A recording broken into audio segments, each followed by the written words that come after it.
I thought all Colorado had with wild horses was on racetracks, but no, there's still wild horses in Colorado and the West. From the New York Times, David Phillips, thanks for being here. Thanks for having me on. All right, so I thought this book was actually about Bill and Ted's Excellent Adventure, but Wild Horses Country. Yeah, Bill and Ted's is Wild Stallions. Wild Stallions, otherwise we wouldn't have had you on. Right. Tell me first of all, I don't think people realize there are still wild horses out there. Yeah, I didn't realize this at first either, because I was not a horse person growing up. And then I happened to go to a wild horse auction where you can actually adopt a wild horse for $125. And you get the horse? Yes, you can bring it home that day. You can bring it home? So here's the interesting thing, though. There were hundreds of horses there, and about 3 people came to adopt, and there were all these leftover horses. So I asked the BLM, the Bureau of Land Management folks who take care of these horses, well, what do you do with the rest of them? These are horses rounded up off of the open range. And she said, well, we put them in storage. And I said, huh? And she said, basically, the federal government pays for these vast private ranches in the Midwest to be turned over to wild horse land. And there's this sort of horse waiting room there where they just sit out the rest of their lives, removed from the wild, but the government doesn't know what to do with them. Let me see if I got this right. Yeah. So part of land management is making sure that the herds of wild horses are thinned enough. Right, they want it sustainable. Just like it's elk or deer or anything else. Right. But instead of having hunting certificates for deer, which is what we do to thin the herds of deer, I assume we don't do that with horses, do we? No, no. So we contract for helicopters to round them up. And then we truck them away. Some are adopted, but at this point, maybe 20%. And the rest are put in storage. And sometimes they live in storage for 20, 30 years. All right. I want to get an idea of what storage is. Storage is not a self-contained unit on the side of the road. It's not U-Store Incorporated. It's a lot of it is these gorgeous giant ranches in the Flint Hills of Oklahoma and Kansas. And they had been cattle, but the cattle ranchers, you know, they're businessmen. The per diem for a federal storage horse is good money for them, so they've changed over. And until we figure out what to do with the 50,000 horses that are now in storage. There are 50,000 horses in storage. In other words, on some dude ranch in Nebraska or something like that. Yeah, yeah. Not even a dude ranch, because the horses just sit there. You can't really even go see them. So, a stupid question that a guy like me would ask, why don't we just kill them? So, I mean, there's a lot of glue that needs to be had. There's a lot of dog food that needs to be eaten. Why don't we harvest the horses? There are many people that have suggested that for many years, since the first Reagan administration. There have been Republican lawmakers who've said this makes no sense fiscally. If we can't find an adopter, we can certainly find someone who would be happy to sell the horses to slaughter. But politically, the American people don't want to do that. Try and find somebody in Congress who will vote for the Kill More Wild Horses bill. It just doesn't happen, you know. So we're at an impasse where we need another way. We haven't found that way. But we do that with every other animal we have too much of. Well, the wild horse is really special and different in a real way. And I know you're smirking, but this is serious. So it is a part of the American creation story. If you think of the Revolutionary period as being our genesis, the West was our exodus. And who was along for the ride with us? Who was the faithful companion? Very poetic. And if you think about the wild horse, it is an immigrant. It is of no special lineage. It got everything it got through grit. It is essentially like the embodiment of our idea of us. It is the ultimate American. But we're not running out of them. People have afforded it humanity. so basically all of America... You can laugh all you want, but politically you cannot kill the horse. All right. So it's like Boulder where dogs are people too. In America, the wild horse is a person too. Got it.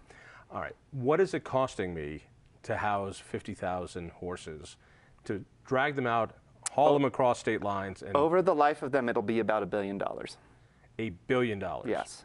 With a B? You got it. $50 million a year, roughly. When in fact, we could actually make a little money off of them for slaughter. Yeah, but again, you can't do it. Lots of people have had meetings. Lots of people have introduced bills. So all right, then what is it that people want to do? What are the proposed solutions? So the question is, if you don't want to round them up and pay to store them, what are your other options? Okay, so one option that the federal government has been saying it's planning on adopting for almost 20 years now is we're going to dart wild horses with a fertility control drug. It's essentially works the same way as the pill, but it's in an annual shot. The horses get it, and it seems silly, but it is remarkably more efficient than rounding them up and storing them. I'm just trying to imagine. I'm just trying to imagine going to some country where starvation is a problem. Right. You're there in Ethiopia and go, yeah, we're giving our food supply birth control because we don't want to harvest them. So that's what we're doing. Well, and it's not. It doesn't. I don't think that anybody actually likes that solution. The birth control solution? Right, because like even if it was a more practical solution, like I said in the way that the horse is a symbolic animal. Right. But that screws with the symbolism, right? It's like you are tightly controlling something that is the symbol of being wild and free. So like that's really no good. It might be a stopgap, but like no one actually wants that to happen. All right, then what else? Okay, so here's my idea that immediately gets me laughed out of all Bureau of Land Management meetings. Mountain lions. Ooh. So for 40 years, the Bureau of Land Management has been saying, don't even bother looking at mountain lions because mountain lions cannot eat a horse. The horse isn't native to the United States. Mountain lions don't know how to eat them. They're too big. They're too fast. They live where mountain lions are not. And yet, every time any wildlife biologist goes out to study either mountain lions or wild horses in this area where both of them live, inevitably their research is interrupted because too many mountain lions are eating too many wild horses. So it's going on. We're just not managing to actually make it happen in a way that makes sense. In fact, the same time that we're spending millions to get rid of wild horses and remove them by helicopter, we are spending millions, also through the federal government, to kill mountain lions in the areas where they could be eating horses. So that's where we're at. How many wild horses do you think are in Colorado? Where are they? I've lived here nearly my entire life. I don't think I've ever seen a wild horse. Well, by definition, wild horses are pushed to the areas where we are not. They're in the leftover scraps, the roughest, most desolate country. So there are a string of really beautiful sort of broken badlands, canyon country places along the western slope where we have a little over 1,000 wild horses. Total in the whole West right now, 70,000 and growing. How many in Colorado, you think? I'd have to double check, but it's around 2,000. Okay.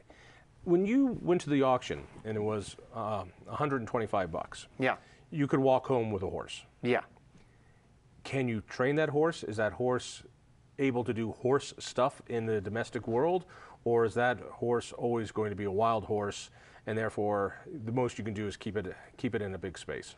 It depends on the age, and it depends on the horse. I'm about 53. Yeah, so like you wouldn't be able to learn any new tricks. I can't. But like if you get the young ones, they're pretty desirable. And wild horses are overall smaller than domestic horses. They're really? Nature selects down to a smaller size. Really? Not a bigger size right. to fight off the mountain lions. You know, it's like zebras and any other wild equine species. They're not that big. We made them bigger through breeding.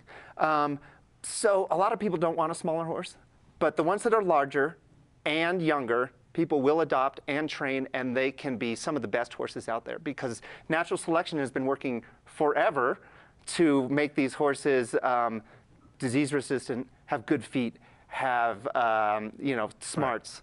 They're great. People swear by them. What I'm hearing is that since we have smaller horses, instead of having a dog, you could just have a house horse.